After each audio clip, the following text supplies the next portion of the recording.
All right, we're here at Resonator. We have a show called Off Balance, which is for second-year MFA students at the University of Oklahoma School of Visual Arts.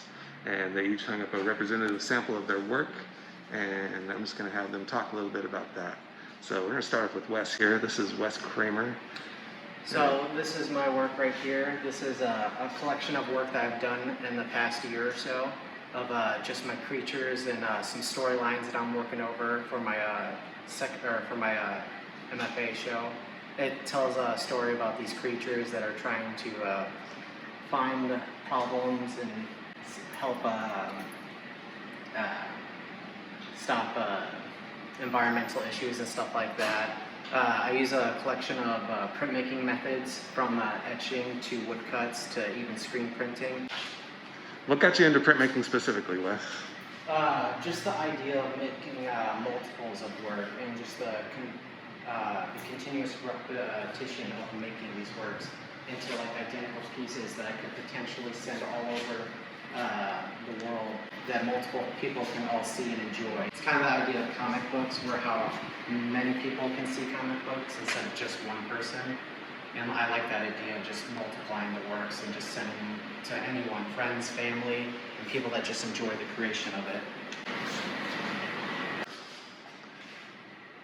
Within printmaking, it looks like you're pretty adept at all kind of forms of printmaking. Is there one that you prefer, or do you kind of just figure out which one you can use based on the ideas that you have? Yeah, I do prefer a little bit more of the etching, just because of the raw like randomness that can occur while printing.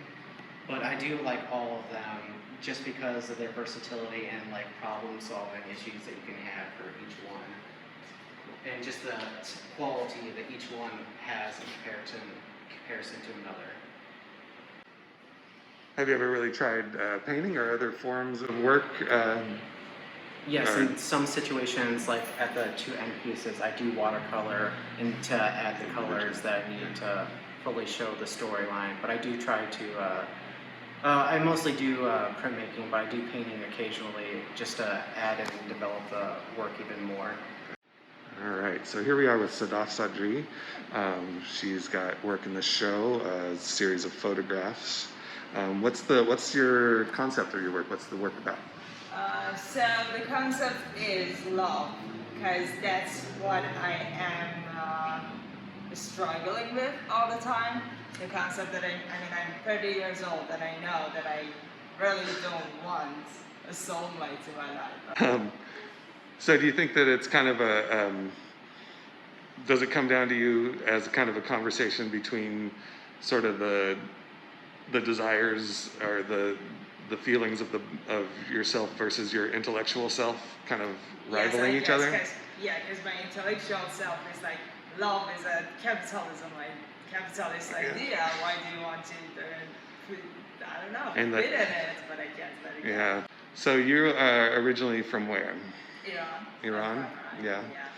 Do you see yourself as an international artist, as an Iranian artist, as an Iranian American artist? I'm trying to be an international. Yeah. I'm not trying to focus on concepts that are cultural or anything. Yeah. So I'm trying to get more to concepts that are for human beings that we all get. So do you find that being away from home, is it easier or harder for you to make work? It is easier because I'm always working on these concepts that I cannot show at work. I mean, like queer things, political things, and stuff like that. So it's easier, but what is harder is that I'm used to live in the situation that you're always have this pressure to make things better, the things that you know that you have to change. Yeah. So I think that I had lots of more ideas back there, the things that I wanted to really work on.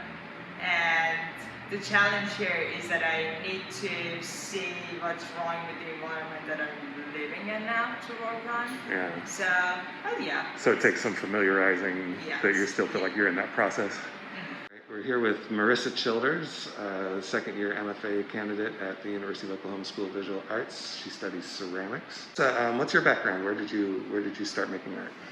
So I'm from Alabama. I started working with clay maybe about 3-4 years ago, so I'm still kind of new to it.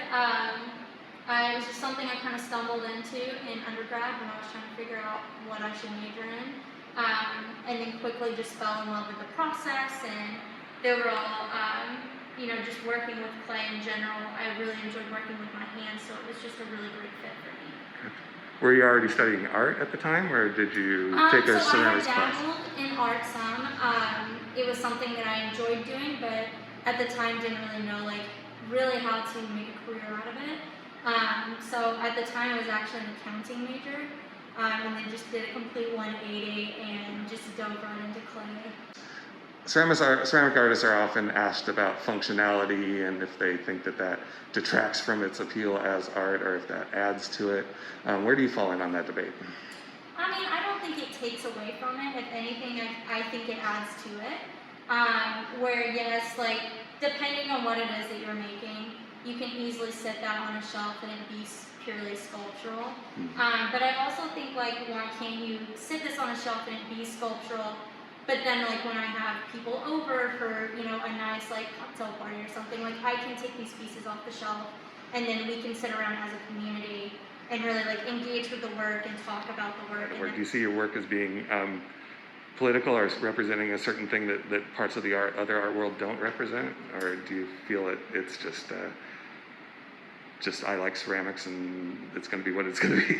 I would say my work would kind of be in the middle right now. I haven't decided, which way I'm going with that. But for me, I think that it leans a little bit more towards the fine art just because I do put so much time and detail into each piece and I don't make things that typically look the same over and over. Okay. All right, we're here with Ben Murphy. He is a MFA candidate at the University of Oklahoma School of Visual Arts studying painting. So Ben, you're an abstract artist, I would say, as kind of your underpinnings. You're seeming to add a little bit more content these days. What is it about working abstractly that you find appealing? Why are you drawn to that kind of work? Well, I guess I have to say I'm a sucker for the formal aspects of painting, so I'm very interested in colors, specifically hues, values, the subtle shifts and interactions between them. So I'm always sort of experimenting and exploring color interactions, shapes, and transitions that sort of go along with it. You see those formal things as content unto themselves? Absolutely, I do. I've certainly shifted more towards at least hints at figuration recently, but I do use color symbolically, so I'm definitely thinking about what are some cultural meanings of color, how do they make you feel, how do people respond to those, so I definitely integrate that into some of my work.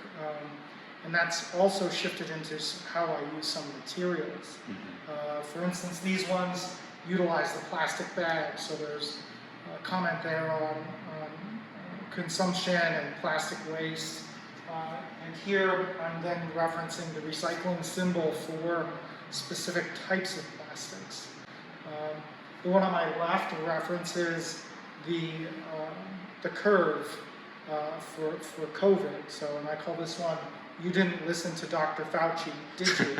So you also, you grew up in Ontario, Canada, right? Yep, born in Toronto, grew up just outside of there on the Niagara Escarpment, and have moved my way down through Illinois and Texas to Oklahoma.